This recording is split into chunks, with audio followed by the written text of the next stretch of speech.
Hello everyone, welcome back to our channel Tech AI. On today's video, I'm going to show you how to turn your photo into video using Photoleap. It's very quick and easy, so let's get started. First of all, open the Photoleap app on your phone. If you don't have the app yet, you can get it from Google Play Store or the Apple App Store. Once you do that, go ahead, launch the app, then sign in. Now on the screen, you can see options like Edit Photo, Generate AI Tools, Avatars on the top of your screen. Scroll a little bit, then you're gonna find Animate option. Now select the photo from Choose an Image option.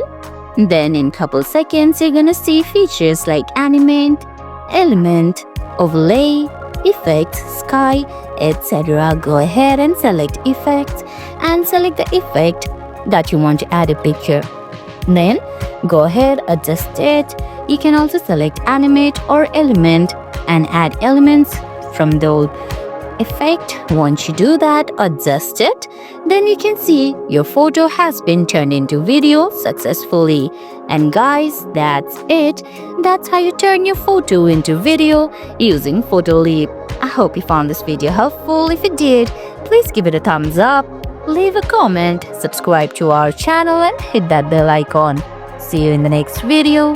Thanks for watching.